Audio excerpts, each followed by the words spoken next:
Welcome to another edition of What the Fatah. This is the place where we talk about international, local, national issues, but do not indulge in political correctness.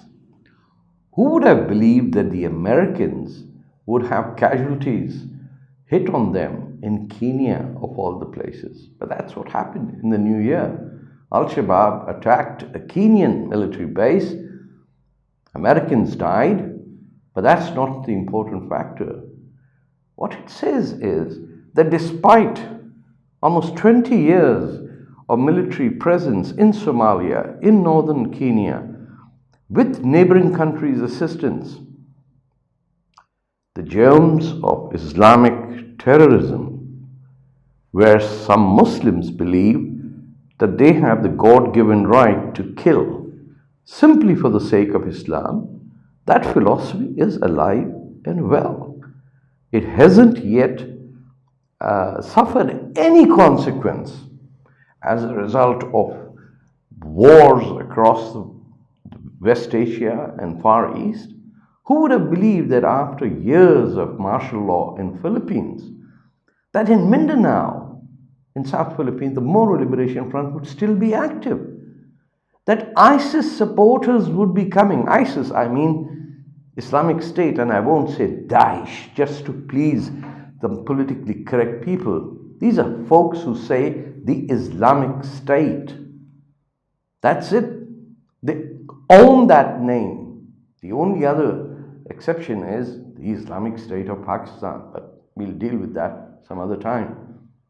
So if Islamic terrorism is as far apart as Philippines, then Kenya, and on the west coast of Africa, in Nigeria, and apologists around Europe and North America, liberals, supposedly leftists, who are centering around Senator Sanders' campaign, for example. Who would have believed that? That the Women's March would be led by women who simply do not accept that laws can be made by human beings. Yet they will use the United States First Amendment right of free speech that does not exist under any Sharia law to make way for Islamist propaganda. And naive, docile, scared people scattered around the world are terrorized by these folks. Boko Haram, after 20 years, is still alive. They've kidnapped Muslim women and children, converted Christians to forcibly accept Islam, become concubines and sex slaves. Despite the fact the Islamic State got eliminated, we still don't have prisoners of war. We have Muslim women from North America and Britain flying over to get married to not just one jihadi, as many jihadis who can exchange these young girls. The very young woman who refused to go on a prom date, or whose parents are outraged if the young woman has a boyfriend, the parents included are completely comfortable if she goes and has a sexual escapade in the name of Islam. If it was just that, one could have accepted it, that there is trauma built somewhere. There are Jim Jones. You know Jim Jones, that's a guy who took 300-400 people to South America, made them drink Kool-Aid laced with poison, and all committed suicide. Now that's a death cult. But this Jim Jones, the Islamic Jim Jones, is committed not to his own death or their own death, but the death of those who do not agree with that person. That's why you have so many young Muslim men and women who strap on bombs and blow themselves up. And mind you, we're not talking of Layla Khalid, who hijacked planes because she had a political statement demanding that Palestine be given independence. We even have Tamil suicide bombers who, in their own mind, wanted to create a Tamil Iran. Or in the Second World War, the partisans who blew themselves up to blow up Nazi tanks. Or the kamikaze pilots who flew their planes into American warship. That's not a divine call for the world to convert to the dictates of Emperor Hirohito, or for the whole world to become Tamil Iran. No, these were people all for the Palestinians. What we have at stake is a political force whose fighters believe that God has sent them, putting entire countries at risk. I'm sitting here in New Delhi. This is a country under risk. I was in Ayodhya a few days ago to go and see the birthplace of Lord Rama. And I saw over there the areas that were hit by, I think there were 5 Muslim terrorists who came to entered into the area to fight for their God. They were all killed. But you can imagine there are people who are willing to die not to protect themselves, not in some war of liberation, not like one of Che Guevara's guerrillas fighting off American interests. These folks do not want the survival of the human race.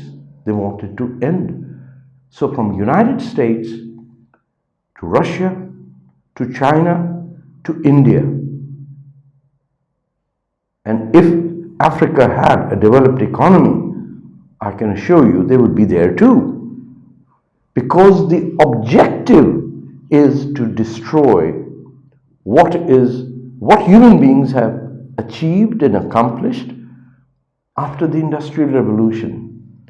All science that came out of the 16th, 17th century, that today light up our rooms, that make cameras that allow me to talk to you, are all considered only valuable if they are tools to destroy the societies that created them.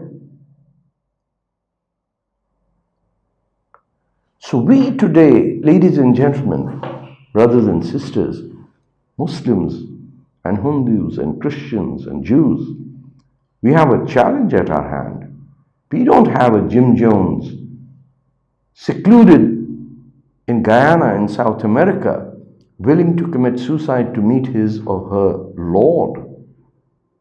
No, we have a threat that says we do not deserve to live. We are not fighting a country. This is not the Soviet Union versus America as in the Cold War. This is not Germany's panzers driving deep into the Soviet Union trying to capture Leningrad, Moscow, and Stalingrad. No, these are people we can't even identify. It reminds me of President Kennedy's famous speech about enemies within, not moving in armies, but invisible to us. He was talking a different story of communist insurrections. But I do recommend you go and read President Kennedy's speech to a group of editors and journalists. It is striking in what he said, but even he didn't think that what he was saying was applicable to the 2020s. So it is in our hand, in our conscience, in our minds, to go to our parliamentarians and say, please, for God's sake, call a spade a spade. Call for what they are. going around spending money on International Hijab Day is forcing the women of Iran who go to prison for taking off their hijab. We are telling them that we don't care about you, but we are so scared of the Muslim presence that we will embrace the political symbol of the hijab, which is primarily political because the Quran does not ask Muslim women to cover their hair, but right across North America and Europe, in most vulnerable societies, white feminists on the left are celebrating the confinement of Muslim women to symbolize their own liberation. It's an upside down world. And the reason is that the left today comes from the upper middle class, what I call the millionaire Marxists. We don't have working class trade unions fighting for a right to a decent pay. We have upper class millionaire Marxists usurping what the left used to do and working in tandem with the ultra-right in a very subtle yet racist fetishization, if that is a word. They've made it into a fetish, almost as if the rest, the people living outside United States and Europe or North America, are simply not human beings, and that we need to be controlled somehow by catering to the worst enemies of our very existence so they could feel good about it. So it's up to us, people in India, people in Egypt, people in Morocco, people in Hong Kong, people in Cambodia or Indonesia or Bangladesh. And may I quote a very old cliche, stand up for your rights.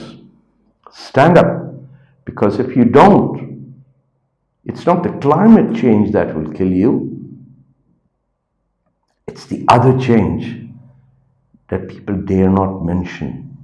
And that change is happening in the streets of Delhi. And if you ever go to Ayodhya, you will notice the millions of wires that are strung around Janam Bhumi to protect a God who some people think is not a God. Just imagine. I'm urging you, especially if you're Muslims, to look into your hearts and say, why is it that I am allowing this to happen by my own co-religionists invoking the name of Allah to kill people who disagree with us and say, no, we don't believe in your Allah, we believe in Ram, we believe in Jesus Christ, we believe in maybe nothing. Maybe some of us are atheists. Is it right to slaughter people who deny the existence of Allah? History will judge us to be insane if we do not correct this measure and stand up against the forces of Islamism, the forces of Jamaat Islami, the forces of the Muslim Brotherhood, which is called the Ikhwan al-Muslimin, the Boko Haram, the Taliban, the ISIS, the Al-Shabaab, and the Mindanao Guerrillas. They're all part of a cancer that is growing on the face of Mother Earth. And only we can treat it. If we don't, we'll still be yelling climate change will destroy us when the day of destruction comes. Until next time, take care. Khuda Hafiz. Jai Shri Ram.